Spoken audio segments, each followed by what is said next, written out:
Gluttony, greed, lust, sloth, pride, wrath, envy. नहीं, ये सब किसी इंसानों के नाम नहीं है, ये सिंस हैं जो कि क्रिश्चियनिटी में लिखे गए हैं। और इन सिन से रिलेटेड एक मूवी बनी है जो आपको बहुत पसंद आएगी। आज जिस मूवी के बारे में हम बताने जा रहे हैं उस मूवी का नाम है सेवन। इस मूवी के अंदर दो डिटेक्टिव है जिनको मर्डर मिस्ट्री सॉल्व करनी है। एक है ब्रैड पिट, दूसरा है मॉर्गन फ्रीमैन। तो ये दोनों इसके अंदर डिटेक्टिव है जिनको एक मर्डर मिस्ट्री, एक नहीं एक्चुअली वो बहुत सारी मर्डर मिस्ट्री सॉल्व करनी है, पर स्टार्टिंग वो एक से करते हैं। पर ये मर्डर जिस तरीके से एग्जीक्यूट किए जा रहे हैं उनको देख के हो सकता है कि आपका दिल दहल जाए। और ये एक एक करके जो मर्डरर है हिंट देता जाता है कि अब हम मतलब कि फर्स्ट मर्डर जब होता है उसके बाद वो हिंट देता जाता है कि अब ये एक पे नहीं रुकेगा, इसके आगे भी और मर्डर्स होते रहेंगे। टोटल 7 मर्डर्स होंगे। क्या ये डिटेक्टिव रोक पाएंगे इस सबको या इसके अंदर खुद ही इन्वॉल्व हो जाएंगे? तो ये आपको मैं थोड़ी देर में बताऊंगा। मैं पूरा वीडियो में स्पॉइलर कुछ भी नहीं देने वाला, पर हो सकता है कि मैं इसके फैक्ट्स, बहुत सारे इंटरेस्टिंग फैक्ट्स वीडियो के एंड में बताऊं। तो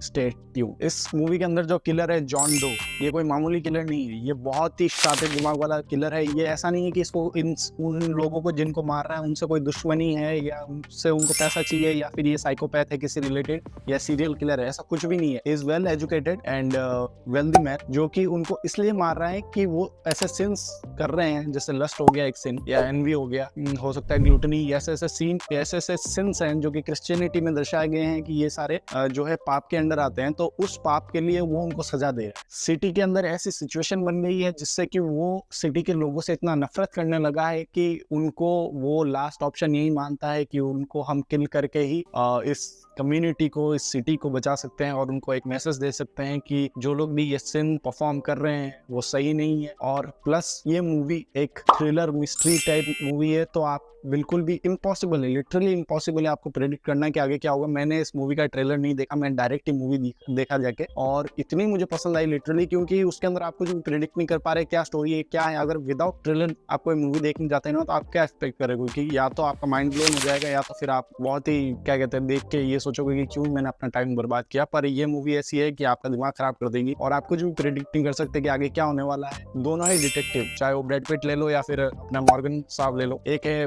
बहुत ही एक्सपीरियंस्ड, दूसरा है रुकी। तो इन दोनों की जोड़ी जो है आपको बहुत पसंद आने वाली है इस मूवी के अंदर। इतना ही नहीं, मूवी की लोकेशन हो या फिर मूवी का क्या कहते हैं सेट हो, सेट डिजाइन हो या जो भी है इसके अंदर, जब आप मूवी को देखेंगे आप इतना अनईजी फील करेंगे, आप महसूस करेंगे कि हम उस सीन पे लोकेटेड है। इतना मैसी सीन, इतने घर टूटे हुए या फिर मर्डर जिस तरीके से किया गया है, आप उस सीन को देखते नहीं हो, आप उस सीन को महसूस करते हो। एक्चुअली जब आप मूवी देखते हो तो आपको बहुत ज्यादा अनईजी फील होगा कि this place is something we don't want to be in. और मूवी की कास्ट की बात कर ले तो इसके अंदर हमारे ब्रैड पिट हैं जिन्होंने मूवीज लाइक बुलेट ट्रेन कर रखी है रिसेंट में, फिर उसके बाद the curious case of Benjamin button कर रखी है जो कि सेम डायरेक्टर ने डायरेक्ट की है। मेरे को लगता है कि इन डायरेक्टर को ब्रैड पिट से कुछ ज्यादा ही प्यार है, इन्होंने बहुत सारी मूवीज ब्रैड पिट के साथ शूट की। ये और थर्ड मूवी ब्रैड पिट की जिसके बारे में हम बिल्कुल भी बात नहीं कर सकते, बस मैं एक हिंट दे सकता हूँ कि वो उसमें साबुन बेचता है, सोप। इसमें मॉर्गन फ्रीमैन ने as a detective William Somerset का रोल प्ले किया है, जिनकी बहुत सारी फेमस मूवीज है, पर मैं 2-3 का नाम ले लेता हूँ, जैसे the Shawshank redemption. I hope मैं सही बोल रहा हूँ। किसी एक सब्सक्राइबर ने कहा कि मेरा प्रोनाउंसिएशन बहुत खराब है, प्लीज इम्प्रूव। मैं करूँगा, पर मैं लिख देता हूँ द शॉशैंक रिडेम्पशन। दूसरा है इन्होंने मूवीज कर रखी है like now you can see me और डार्क नाइट राइजेस जैसी फेमस मूवीज में इन्होंने काम कर रखा है, जो कि इनका काम अच्छा है। एक्चुअली मैं बहुत स्टार्टिंग से देखते जा रहा हूँ इनका काम, और प्लस ये पहली मूवी है जिसमें मैंने इनको फ्रीली हंसते हुए देखा। फ्रीली मतलब पूरा एकदम मुंह खोल के हंसते हुए देखा, बाकी किसी मूवी में नहीं देखा। आप देख लेना वो वाला सीन जहाँ पे वो अपार्टमेंट के अंदर बैठे होते हैं और वो जैसे ट्रेन आती है तो अपार्टमेंट दूसने लग जाता है, तो उस सीन के अंदर जब वो हंसते हैं तो एक्चुअली मेरे को अच्छा लगता है, क्योंकि मैंने पहली बार ही देखा उनको इतने अच्छे से हंसते हुए, बाकी किसी भी मूवी में इतने खुल के हंसते हुए नहीं देखे। इसमें ग्वेन पैल्ट्रो, आई गेस मैं नाम सही बोल रहा हूँ, टोनी की वाइफ, आयरन मैन वाली, बस मुझे तो उससे ही याद है। इन्होंने मूवीज लाइक आयरन मैन कर रखी है, बहुत ही फेमस सीरीज के अंदर काम, एवेंजर्स ले लो या फिर आयरन मैन की पूरी सीरीज ले लो, Iron Man first, second and third, और परफेक्ट मर्डर और एमा जैसी मूवीज भी इन्होंने कर रखी है। पर मैं मोस्टली लोग इनको आयरन मैन वाली सारी सीरीज या फिर एवेंजर्स की सीरीज से ही जानते होंगे। पेपर पॉट्स नाम था आई गेस। एक्चुअली में टू बी ऑनेस्ट मूवी के बीच में जब वो समरसेट को कॉल करती है, आप मूवी देखना पूरी, डिटेक्टिव विलियम समरसेट को जब वो कॉल करती है और बोलती है कैफे में मिलने के लिए, और जब वो आती है तो मुझे लगता है कि कहीं ना कहीं ये स्टोरी किस डायरेक्शन में जा रही है यार, इतनी अच्छी अभी तक चल रही थी, क्योंकि मुझे लगने लगा था कि इनका अफेयर होने वाला है, क्योंकि जिस सेडेक्टिव वॉइस में उससे बात करती है कि मुझे किसी से बात करनी है वगैरह वगैरह, आप देखना, मुझे फॉर अ सेकंड लगा कि मूवी कुछ अलग ही डायरेक्शन में जा रही है जो कि मुझे नहीं पसंद आने वाली। पर आप डिसअपॉइंट रहेंगे जान के कि अफेयर नहीं था। प्लस मूवी के मिड तक भी मुझे लग रहा था कि यार इनको क्यों रखा है, क्योंकि एक जो होता है ना कैरेक्टर की, उसके बिना भी मूवी सेम ही लगेगी, तो वैसा ही मुझे लगा कि इनके बिना भी यार मूवी सेम ही लगती, तो इनका इसमें क्या काम है अंटिल द एंड। जब तक मूवी का एंड नहीं आता तब तक आपको लगता है कि यार इनका कैरेक्टर का कोई ऐसा इंपॉर्टेंस नहीं है इसके अंदर, बट एक बार जब एंडिंग सीन आता है तब आपको देख के लगेगा कि अगर ये कैरेक्टर इस मूवी में नहीं होता तो ये मूवी इनकम्प्लीट रह जाती। और मूवी का मेन फोकस इस चीज पे है इसके अंदर कि the world we are living in is a fucked up place and nobody cares about anyone and nobody cares about if someone is dying on the road. इस सीन को इन्होंने बहुत अच्छे से दर्शाया भी है कि nobody cares about anybody movie के अंदर। जैसे कि वो सीन ले लो जहाँ पे वो जब बैंक में एक जने को किल करता है फ्राइडे को, तो अंटिल ट्यूसडे किसी को मालूम नहीं पड़ता है कि दैट पर्सन इज मिसिंग, क्योंकि नोबडी केयर्स अबाउट कि वो पर्सन कहाँ गया, फ्राइडे से गायब क्यों है, कहाँ है, क्या है, तो किसी को भी मालूम नहीं पड़ता। सेकंड सीन हुआ जहाँ पे विक्टर को वो उसके ही अपार्टमेंट में उसको टॉर्चर करता है, विक्टर वाला सीन आप देख लेना भाई, और मैं क्या कह रहा हूँ, दिल थाम के देखना क्योंकि आपकी फटने वाली है, ठीक है। उस सीन के अंदर आपको भी बताया जाता है कि पिछले 1 साल से उसको उसी के ही अपार्टमेंट में उसको टॉर्चर किया जा रहा था, पर किसी को भी खबर तक नहीं लगी। इवन उसका लैंडलॉर्ड बोलता है कि वो बहुत अच्छा पर्सन है और वो टाइम से रेंट दे देता है, बट कभी भी वो चेक करने नहीं आया कि वो पर्सन कहाँ है, क्या है, किस हालत में है, कुछ नहीं। और थर्ड सीन वहाँ जहाँ पे जॉन डो खुद सरेंडर करने आता है। टू बी ऑनेस्ट खुद तब उसकी इंपॉर्टेंस ध्यान पड़ेगी जब मूवी का एंड हो जाएगा, क्योंकि जॉन डो उस टाइम पे किसी को किल करके आया होता है, जो कि मैं अभी इसमें नहीं बताऊंगा क्योंकि मूवी का स्पॉइलर हो जाएगा। तो उसके हाथ में खून लगा होता है, उसके शर्ट पे खून लगा होता है, पर वो जिस टैक्सी से जहाँ पे उसने किल किया वहां से जब पुलिस स्टेशन तक जाता है सरेंडर करने, तो उसका जो खून है वो टैक्सी वाले ने नहीं देखा क्या उसने ये नहीं देखा कि उसने कहाँ से पिकअप किया, कहाँ ड्रॉप किया, जब या फिर टैक्सी वाले को उसने पैसे दिए तब क्या उसने नहीं देखा कि उसके हाथ खून से रंगे हुए, बिकॉज नोबडी केयर्स। फिर जब वो उसके अंदर सरेंडर करने के लिए जाता है पुलिस स्टेशन के अंदर, अंटिल ही शाउट्स तब तक उस पर किसी की नजर नहीं जाती। जब वो शाउट करता है ना तब जाके पता चलता है कि वो अंदर है, क्योंकि इतनी सारी भीड़ में भी उसको कोई देख नहीं पा रहा है कि वो खून से रंगा हुआ है। और पुलिस स्टेशन के अंदर सोचो ऐसा सीन की everybody is ignoring the problems. और ट्रेसी जो कि मिल्स की वाइफ है और समरसेट जब रेस्टोरेंट में बैठ के बातचीत कर रहे होते हैं, तब समरसेट ऐसा कुछ कहता है कि जो 30 साल पहले भी रेलेवेंट था और आज भी मुझे काफी हद तक रेलेवेंट लगता है, और उसकी बातों से मैं काफी एग्री भी करता हूँ कि please don't have child, because let me tell you why would you like to have your child to be grown up in a country? If you joke about something, you go to jail, but you kill somebody, you just have to write essay. Please let me know in the comment section. अब movie की कुछ छोटी छोटी details की बात कर लेते हैं या फैक्ट्स की बात कर लेते हैं, जो कि आप मूवी देखोगे और ज्यादा, या फिर मूवी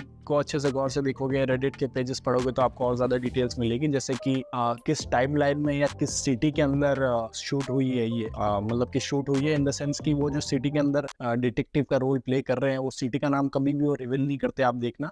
ऐसा बता सिर्फ वो सिटी बोलते हैं कि ये सिटी हमें अब अच्छी नहीं लगती, हमें रहना नहीं है, या सिटी वैसी नहीं है, तो वो उसके अंदर कभी भी नाम रिवील नहीं करते सिटी का। प्लस टाइमलाइन भी कहीं दिखाई नहीं गई कौन से टाइमलाइन में ये है। सेकंड थिंग, ब्रैड पिट ने अपना जो हाथ है वो लिटरली तुड़वा लिया था चेस सीन के दौरान। जब वो चेस सीन होता है वो अपार्टमेंट से लेकर वो जो एक चेस सीन वो परफॉर्म कर रहे थे, उस दौरान उन्होंने अपना हाथ एक्चुअली में तुड़वा लिया था, और उस टूटे हुए के हाथ के साथ ही उन्होंने बहुत सारे सीन मूवी के शूट किए हैं। तो आप जब मूवी को देखोगे तो नोटिस करना उनका जो लेफ्ट हैंड है आई गेस, और लेफ्ट हैंड या फिर राइट हैंड आई गेस, वो देखना मूवी के बहुत सारे सीन में वो ऐसा दिखा रहे हैं कि उनका बस है हाथ, पर वो उसका यूज नहीं कर रहे हैं। आप देखना एक फोन वाले सीन में उनका जो हाथ है वो स्वलन भी हो चुका है, थोड़ा सा फूल चुका है जब ऑफिस के अंदर वो फोन यूज कर रहा है। तो आप गौर से देखोगे तो आपको ये डिटेल्स देखने को मिलेगी। मूवी की स्टार्टिंग में समरसेट कहता है कि I am taking a retirement, but the thing is उसका जो सीनियर है वो उसको डिनाई करता है और उसको कहता है एक्सटेंड करने के लिए, पर वो नहीं करता, और बीच में भी बोलता रहता है बार बार कि इतने ही दिन बचे हैं मेरे रिटायरमेंट के लिए। But cut to the end scene, जब एंड सीन हो चुका होता है तब जब उसकी सीनियर उसकी तरफ देखता है तब वो बोलता है कि आई विल बी अराउंड, मतलब कि तब तक उसने रियलाइज कर लिया था कि दिस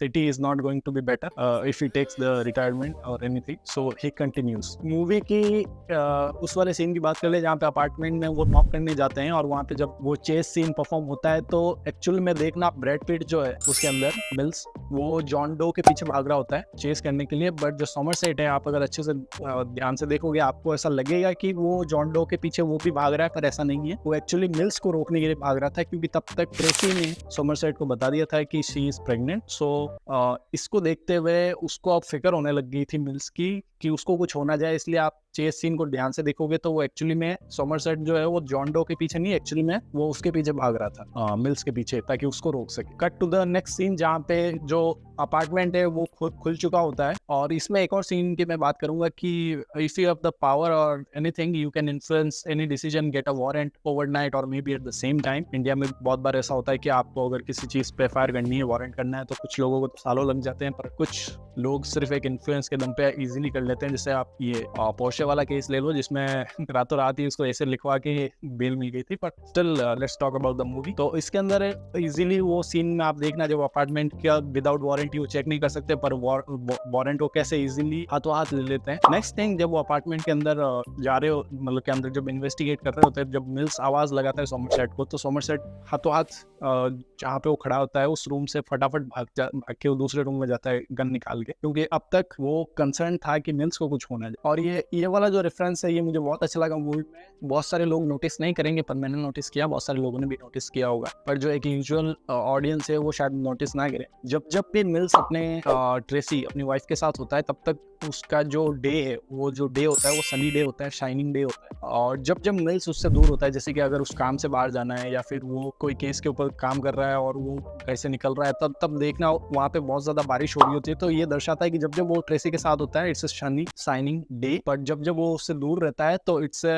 हॉरिफाइंग और डल और रेनी टाइप डे। तो ये इस चीज को दर्शाता है। जब तक मूवी का एंड नहीं हो जाता तब तक आपको पता नहीं चलता, क्योंकि जब मूवी के एंड में डॉनजो को लेके जा रहे होते तब वो वाला डे जो है सनी शाइनिंग डे होता है, मतलब कि सूरज निकला हुआ। तब थोड़ा आप नोटिस करना है कि अभी ट्रेसी से दूर है, फिर भी जो डे है वो शाइनिंग कर रहा है, सनी डे है, रेन नहीं हो रहा है। तो ये रेफरेंस है कि अब ट्रेसी की इन्वॉल्वमेंट होने वाली है इसके अंदर, क्योंकि एंड में ट्रेसी का इन्वॉल्वमेंट होता है मूवी में। और लिटरली मूवी का जो ट्रांजिशन है मुझे बहुत पसंद आया इसके अंदर, क्योंकि मैं आपको बता दूं, मूवी स्टार्ट होती है एक छोटे से क्लॉस्ट्रोफोबिक रूम से, बहुत ही messy claustrophobic dark room with a rainy day, but movie ends with a sunny shining day. Who's in the bar? और एकदम बड़े से मैदान के अंदर मूवी जो है वो एंड होती है। तो दिस शोज की कैसे क्लॉस्ट्रोफोबिक छोटे से रूम से मूवी ट्रांजिशन करती है एक बड़े से मैदान में और with a Sunny shining day. एक वो सीन देखना जो कि मुझे बहुत अच्छा लगा, जब इंटरोगेशन वाला सीन चल रहा होता है जॉन डो का, उसके अंदर उसके जो ब्लड सैंपल उसके कपड़े पे लगे हुए होते हैं, हाथ में लगे हुए होते हैं, जब वो ब्लड लिया जाता है फॉरेंसिक टेस्ट के लिए, तो बहुत सारे ब्लड के जो सैंपल्स है वो मैच हो जाते हैं किसी ना किसी पर्सन से। एक लास्ट का ब्लड का सैंपल है जो मैच नहीं होता, वो मैं नहीं बताऊंगा वो किसका था, पर आप अगर गौर से मूवी देखेंगे तो आपको एट द एंड पता चल जाएगा कि वो कौन सा किसका ब्लड था जो कि मैच नहीं हुआ। और इसमें केविन स्पे की बात कर ले तो इनकी एक्टिंग इसमें मुझे अच्छी लगी, प्लस इनका जो है, तो टू बी ऑनेस्ट इनका सीन इतना लंबा नहीं था, बहुत छोटा से सीन थे इनके, और ओवरऑल डायलॉग्स भी कम थे इनका। ज्यादातर ऐसा पोर्ट्रे किया गया कि एक शांत व्यक्ति है, पर इनकी एक्टिंग इसमें अच्छी है। प्लस इन्होंने अच्छी web series like house of cards जैसी फेमस वेब सीरीज में काम कर रखा है। तो ये मूवी आप देखना, असली सीरियल किलर जैसा वाइब देता है ये। प्लस ओवरऑल मूवी की बात करिए तो मूवी बहुत अच्छी लगी मुझे लिटरली, और आप भी देखेंगे तो आपको होपफुली बहुत अच्छी लगे। बहुत ही मिस्ट्री है, बहुत ही थ्रिलर है, बहुत ही ऐसे डिस्टर्बिंग सीन्स भी है इसके अंदर। कुछ तो ऐसे सीन भी हैं जो आपको जब वो पिक्चर दिखाएंगे और आप उस चीज़ को इमेजिन करोगे तो मतलब मेरे को पता है, आप जब वो फोटो देखोगे उस मर्डर की और जब आप उस सीन को इमेजिन करोगे, that is something you are going to hate it. और एक और सीन में जहाँ पे वो उसके पति को उसकी फोटो दिखा रहे होते हैं, जो मरा होता है उसकी वाइफ को जब उसकी फोटो दिखा रहे होते हैं, तो उन्होंने जानबूझ के उसकी फोटोज पे छोटे छोटे नोट्स लगा दिए होते हैं ताकि उसकी पत्नी किस तरीके से मौत हुई उसके पति की ना देख सके। तो that is something I appreciate कि उन्होंने इतनी छोटी छोटी डिटेल्स मूवी के अंदर डाली है ताकि उसकी वाइफ जो है डेवस्टेटेड फील ना करे। मूवी की सिनेमेटोग्राफी बहुत अच्छी है, जो सेट डिज़ाइन या फिर जो भी इन्होंने किए हैं, जो एनवायरनमेंट क्रिएट किया है, वो बहुत ही डरावना फील करता है, बहुत ही ऐसा डार्क फील करवाता है। आप महसूस कर सकते हैं, आप अनईज़ी फील करेंगे इसको देख के। बहुत सारे ऐसे रूम के सीन हैं जहाँ पे आप बहुत अनईज़ी फील करेंगे, आपको लगेगा कि I don't want to be in that room. और डायरेक्टर की बात कर लें तो इसमें डायरेक्टर डेविड फिंचर है। अब मुझे ये अच्छे लगने लगे। एक्चुअली में इन्होंने मूवीज़ लाइक गॉन गर्ल की है, जो कि मैंने रिव्यू कर रखा है इस चैनल पे। लास्ट वीडियो ही थी इसके बारे में, तो आप जाके चेकआउट कर सकते हैं, बहुत अच्छी मूवी लगी। सेकंड इन्होंने कर रखी है the curious case of Benjamin button, Brad Pitt के साथ ही। ब्रैड पिट के साथ एक्चुअली में इन्होंने काफ़ी मूवीज़ कर रखी है, और आई गेस ये उनके फेवरेट एक्टर होंगे, इसलिए I don't know the reason. और आज के लिए बस इतना ही। मिलते हैं एक नई नेक्स्ट वीडियो में। वीडियो काफ़ी लंबी हो गई, I know, but still thank you so much if you are watching till here. Bye bye, and don't forget to subscribe my channel. Call next. A box for you. What box? Give it to me. What's in the box? What's in the box? What's in the box?